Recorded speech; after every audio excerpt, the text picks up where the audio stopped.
За present simple буюу ингийн одоо цагийн баттгал асуултыг хамтдаа ажиллагая. За 2-1 complete sentence using the following verbs. За дараах үйл өгнүүдийг ашиглаад өгүүлбэрийг үзээрэй. Эхний үйл үг cause шалгаан болох, шалтгааллах. Үйл өгөөрөөр шалгаан болох. Close хаах, connect холбох, go явах, live амьдрах, speak ярих, take авах. За take маань авах гэсэн утгатай боловч араас нь орж байгаа үгтэй нийлээд холбоо өгөөр өөр утгатай болдог.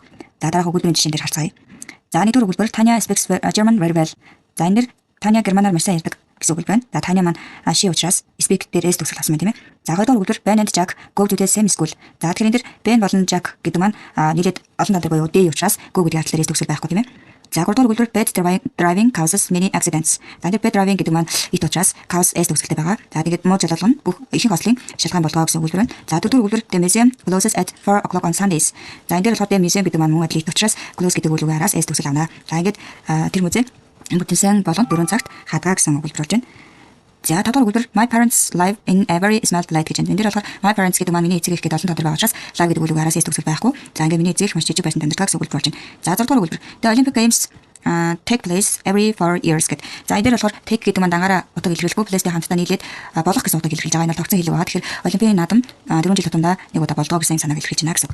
За 7 дугаар өгүүлбэр the Panama Canal connects the Atlantic and Pacific Oceans гэж байна. За энэ дээр Panama Canal буюу Панамын сувг гэдэг маань болохоор ит учраас connect араас s төгсөл авсан байна. Ингээд Панамын сувг нь Атлант болон Номхон далайтай ингээд холбогддог гэсэн өгүүлбэр болж байна. За 2 дугаар дасгал put the verb into the correct form гэж байна. За энэ дээр болохоор үйл үгийг зөв хэлбэрт оруулж бичээрэй гэсэн байна тийм ээ. За нэгдүгээр өгүүлбэр Julia doesn't drink tea very often гэж байна. За энэ хаалт not drink гэсэн үг байгаа учраас doesn't drink болж байна гэсэн тийм ээ. Үүсэх хэлбэр дээр do does-ыг авдаг тийм ээ. За тэгэхээр ингийн одоо цаг буюу present simple цагийн үүсэх хэлбэр дээр do does-ыг авдаг гэсэн дүрмээ ашиглах нь байна. За хоёрдугаар өгүүлбэр what time blank the banks close here гэсэн байна. За тэгэхээр энэ хаалт дотор the banks close гэсэн үг байгаа учраас үнийг хэдүүлээ present simple цагийн дүрмээ ашиглаад асуух өгүүлбэр болгож ичнэ гэсэн. За тэгэхээр бид нар present simple цаг дээр асуух өгүүлбэр бичгтээ дүү дазаар асуудаг тийм ээ. Тэгэхээр юугаа subject-ийг харах юм бол subject маань the banks гэж байгаа учраас дүүгээр асуух гэсэн үг. За энэ дээр what time гэсэн учраас дүү the banks. За тэгээд the banks гэдэг ингээд хэрвээ бид нар асуух өгүүлбэр дээр дүүж байсан даадч байсан ерөнхийдөө өгүүлбэр маань s төгсөл байхгүй хэвээрээ бичигддэг тийм ээ. Тэр энэ тохиолдолд do the banks close here гэдэг өгүүлбэр байна тийм ээ. What time do the banks close here. За энэ банк хэдээс хадав вэ гэж байна тийм ээ. Хэдэн цагт хадав вэ гэж. За 3 дугаар өгүүлбэр I have a car but I blank not use it much гэсэн мэт хэрэн дээр хаалт дотор not use гэдэг хоёр үг байна. За тэгэхээр энэ дээр би машинтай боловч одоо not use гэдэг үгээс өгүүлбэр байгаа учраас би нэг их ашигладаггүй гэсэн утгатай өгүүлбэр болгоо. Тэгэхээр I гэж байгаа учраас do not буюу товчлсон хэлбэрээр don't use болох нь тийм ээ. I don't use it much. За бүгднэр машин бол I have a car but I don't use it much буюу надад машин байгаа боловч тийм ч хэрэглэхгүй гэсэн өгүүлбэр байна тийм ээ. За дөрөвдүгээр өгүүлбэр where blank from is she Spanish гэсэн мэт. Тэгэхээр энэ дээр хаалт дотор Maria com гэсэн хоёр үг шүү дээ. Maria com гэсэн хоёр үг байна тийм ээ. Тэгэхээр энэ дээр асуух өгүүлбэр болгож өгч хэвээр тийм ээ. Тийм учраас асуух өгүүлбэр маань present simple цаг дээр дүү дазаар асуудаг. За энэ тохиолдолд Maria гэж байгаа учраас хүний нэр эмэгтэй хүний нэр биш тийм ээ. Тийм учраас дазаар асуунаа гэсэн даз Maria.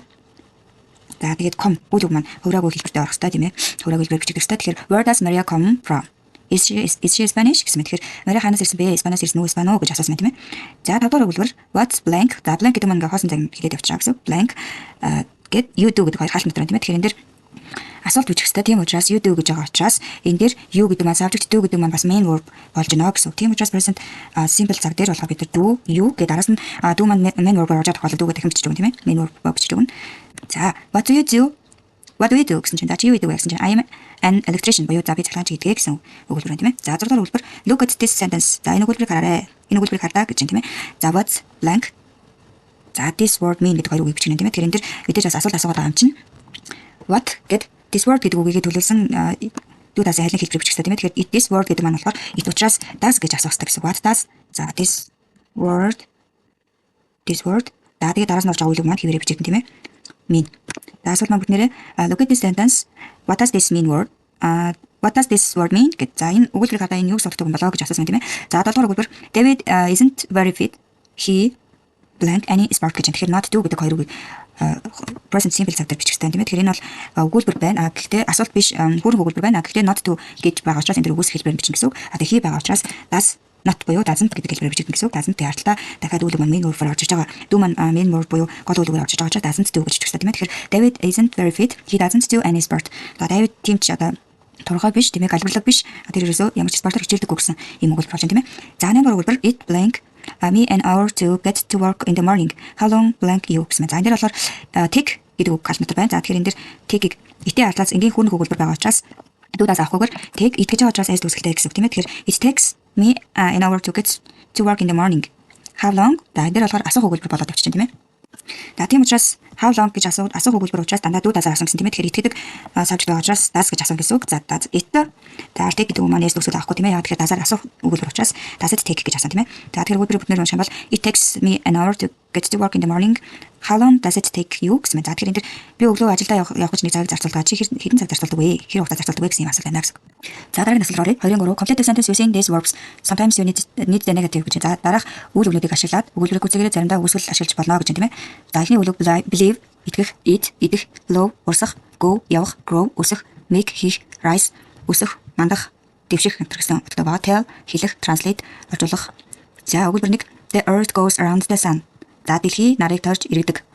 За энэ дээр болохоор дэлхийн нарыг тойрч иргэдэг гэдэг дэлхийд earth гэдэг ит учраас go гэдэг араас es төгсгөл авсан байна тийм ээ. Es төгсгөл авсан. Гэхдээ зарим тохиолдолд es төгсгөл авдаг гэсэн тийм ээ. За хоёрдугаар өгүүлбэр rice doesn't grow in cold climates. За бота хүйтэн цагаарт ургадаггүй гэсэн үүсгсэн өгүүлбэр тийм ээ. За гуравдугаар өгүүлбэр the sun in the east гэсэн байна. За тэгэхээр энэ дээр нар зүүн тал зүүнээс гэсэн утгатай үг шүү дээ тийм ээ. Тэгэхээр нар зүүнээс мандтаа гэсэн үг болох хэрэгтэй тийм ээ. Тэгэхээр энэ дээр the sun гэж байгаа учраас rises болно гэсэн үг. Дөрөвдүгээр өгүүлбэр bees blank ханы гэж байна. За энэ дээр тэгэхээр зүгийн нүүд гэдэг bees гэдэг олон тоон дээр байгаа учраас зүгийн нүүд зүгийн бал энэ дээр ямар үг ойлгох юмштай вэ гэдгийг бичин тийм ээ. Тэгэхээр энэ дээр бол дээрх үгнүүдээс хамгийн сайн тохиромжлохоор make гэдэг үг байна. За тэгэхээр bees гэдэг олон тоон дээр байгаа учраас make is төгсгөл авахгүй гэсэн үг. Bees make honey боёо зүгийн нүүд зүгийн балыг үйлдвэрлэгээ гаргадаг гэж тийм ээ. За vegetarians blank meat гэж байна. За тэгэхээр энэ дээр vegetarians гэдэг маань цагаан хоолтой хүмүүсийг хэлдэг. Цагаан хоолнууд мах гэж байгаа учраас энэ дээр идэх гэдэг үгийг үүсгэсэн хэлбэрээр бичсэн тийм ээ. Цагаан хоолнууд махыг иддэггүй. За тэгэхээр цагаан хоолнууд гэж байгаа учраас энэ дээр олон тоон дээр байгаа учраас үүсгэх хэлбэр дээр асуух болон үүсгэх хэлбэр дээр дүү тас байдаг. Үүсгэл дээр болоод дүү not гэж бичдэг тийм ээ. Тэгэхээр don't за үгүй аав eat тийм ээ. Vegetarians don't eat meat. Буюу цагаан хоолнууд мах иддэггүй гэж тийм ээ. Зэрэг хэлбэр in atheist.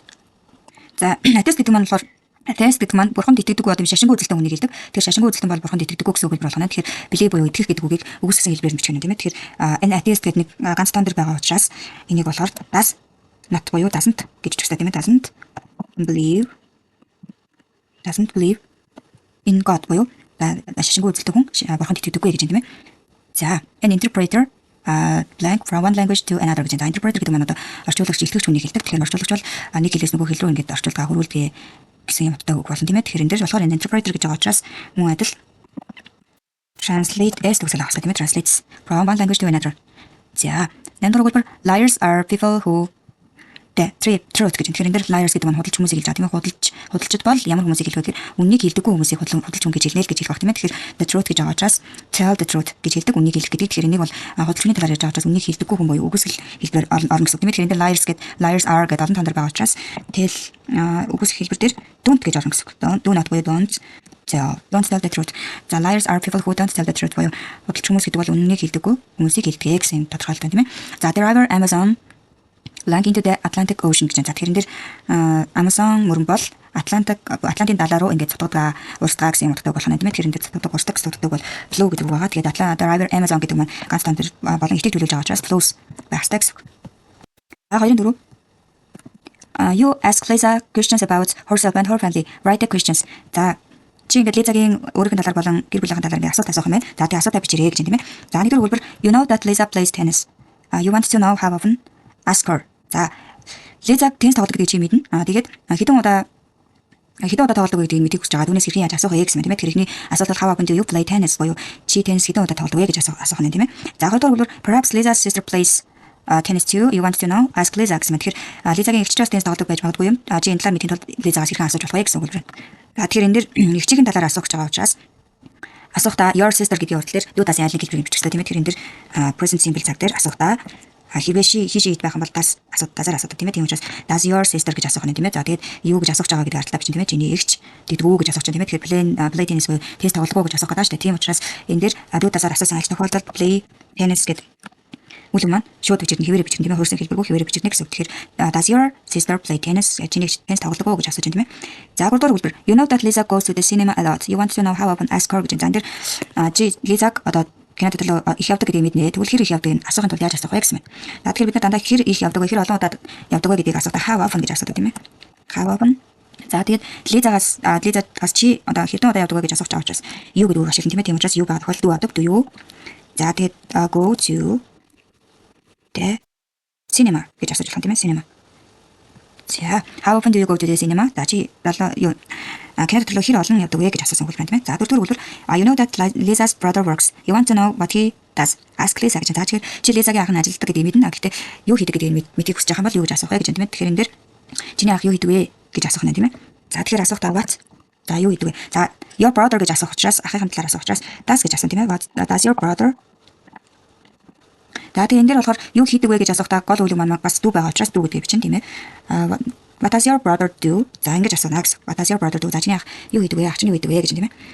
За татвар хэлбэр you're not sure whether Lisa speaks Spanish. You want to know? Ask her гэж. За энэ дээр Лиза испанаар юусэн ярьдаггүй. Ярьдаг эсхийг чи сайн мэдгүй гэж тийм ээ. Лиза испанаар ярьдаг гэдгийг чи сайн мэдгүй. Тэгвэл энэ талаар мэдхийг хүсвэл юу гэж асуух вэ гэж.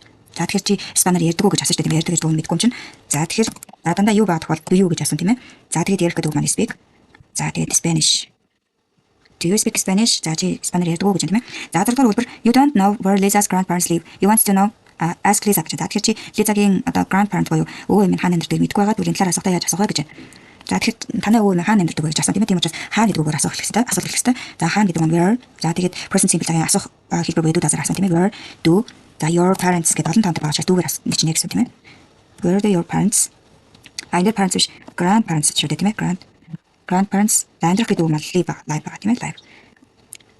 За where do your parents live? За чиний өвөө минь хаана амьдардаг вэ гэж тийм ээ. За одоо 2-5 буюу хамгийн сүүлийн дасгалыг ажиллая. За complete using following. За дараах өгсөн өгүүлбэрүүдийг ашиглаад өгүүлбэрийг гүйцэж бичээрэй гэж тийм ээ. За I agree, I apologize, I insist, I promise, I recommend, I suggest гэсэн үгнүүдийг ашиглана. За нэгдүгээр өгүүлбэр Mr. Evans is not in the office today. I suggest you try calling him tomorrow. За энэ дэр Mr. Evans өнөөдөр оффиста байхгүй байгаа учраас байхгүй байна. Тиймээс би таныг маргааш залгаарай гэж зөвлөх байна гэж тийм ээ. За хоёрдугаар өгүүлбэр I won't tell anybody what you said.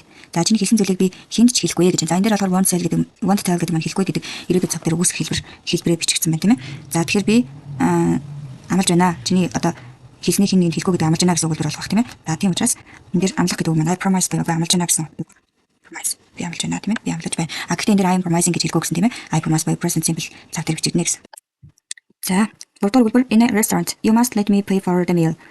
Blank for what I said. I shouldn't have said it гэж. За энэ дээр болохоор нэг ресторанд болж байгаа юм байна тийм ээ. Тэгээд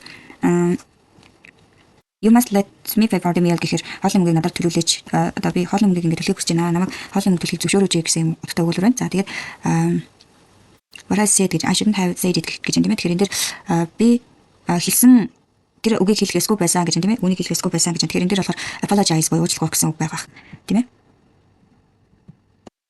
Тэр гуравдугаар өгүүлбэр дээр you must let me pay for the meal гэхээр надад хоолны энэ удаа би хоолны мөнгө төлөх болох уу? Надад хоолны мөнгө төлүүлээч гэд ингээд гооч штэ тийм ээ. Тэгэхээр энэ дээр I insist байх хэрэгтэй. Insist гэдэг нь ерөөхдөө тэхийг зөвшөөрөөч гэж одоо ингэж зөвтгөх гэсэн утгатай байгаа. Тэгэхээр би энэ хоолны мөнгийг өөрөө төлөө, би өөрөө хийе гэсэн санааг хэлэхдээ insist гэсэн үгийг ашигладаг. Тэгэхээр энэ дээр болохоор I insist буюу за би надад хоолны мөнгө төлүүлээч гэж гооч наа гэсэн юм байна. Хэлж гинэ гэсэн. За дөрөв үлбэр дээр болохоор what I said гэд би хийсэн I shouldn't have said it гэдэг артлын үлбэр харахад би энэ үгийг хэлэхгүй байсан гэж байгаа учраас урт нь уучлаарай. Ингээ уучлах байгаа үг л байх хэрэгтэй тийм ээ. Тэгэхээр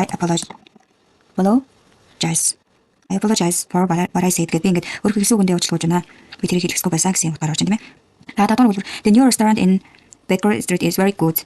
За энэ Baker Street дэх одоо шинэ ресторан бол одоо маш сайн ресторан. Би таныг санал болгож байна гэсэн утгаар хэлнэ тийм ээ. Тэгэхээр энэ дээр I recommend гэж байна.